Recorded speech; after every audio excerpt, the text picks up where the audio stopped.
ఏంటిది ఏం చేయకుండానే ఫోన్ కెమెరా పక్కన గ్రీన్ లైట్ వెలుగుతుంది. ఏదో లైట్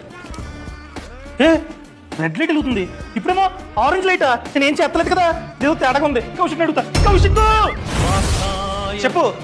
కౌశిక్ చూడు, నేను ఏం చేయకుండానే ఈ కెమెరా పక్కన green light, red light, orange light వెలుగుతుంది. అర్థమైంది? చూడు, గ్రీన్ లైట్ వస్తున్నట్లయితే దాని అర్థం నీ ఫోన్ లో ఉన్నటువంటి ఏదో యాప్, అది మేబీ నార్మల్ యాప్ కావచ్చు లేదా థర్డ్ పార్టీ యాప్ కావచ్చు, నీ పర్మిషన్ లేకుండా నీ ఫోన్ కెమెరా నుండి నీ ఫొటోస్ ని అదే విధంగా వీడియోస్ ని రికార్డ్ చేస్తున్నట్లు, అది కూడా విత్ ఆడియో అన్నమాట. అర్థమైందా? మరి రెడ్ లైట్ కి ఆరెంజ్ లైట్ కి అర్థమైంది? మన ఫోన్ లో ఉన్నటువంటి ఏదో యాప్ మన పర్మిషన్ లేకుండా మన వాయిస్ ని రికార్డ్ చేస్తున్నట్లు. ఇదంతా కాదు, వీటిని ఎలా ఆపాలి? సింపుల్. ఇది ఐఫోన్ కాబట్టి సెట్టింగ్స్ లోకి వెళ్ళి ప్రైవసీ అండ్ సెక్యూరిటీ అని చెప్పి సెర్చ్ చేయి. ఇక్కడ కెమెరా దగ్గర మీకు ట్రస్ట్ లేని యాప్స్ మీద క్లిక్ చేసి కెమెరా యాక్సెస్ ని తీసేయండి. సేమ్ ఇలానే మైక్రోఫోన్ ఉందా, ఇక్కడ కూడా ట్రస్ట్ లేని యాప్స్ ని క్లిక్ చేసి మైక్రోఫోన్ యాక్సెస్ ని తీసేయండి. అదే ఆండ్రాయిడ్ అనుకోండి, సెట్టింగ్స్ లోకి వెళ్ళి పర్మిషన్స్ మీద క్లిక్ చేయండి. ఇక్కడ కెమెరా దగ్గర ఇక్కడ ట్రస్ట్ లేని యాప్ ని క్లిక్ చేసి పర్మిషన్ డోంట్ అలౌ. అదే విధంగా మైక్రోఫోన్ ఇక్కడ కూడా ట్రస్ట్ లేని యాప్స్ ని క్లిక్ చేసి పర్మిషన్ డోంట్ అలౌ. అంతే. ఇక నుండి ఆ యాప్స్ ఫోటోస్ ని వీడియోస్ ని తీయవు. సరే, ఇప్పుడు ఆపుతా.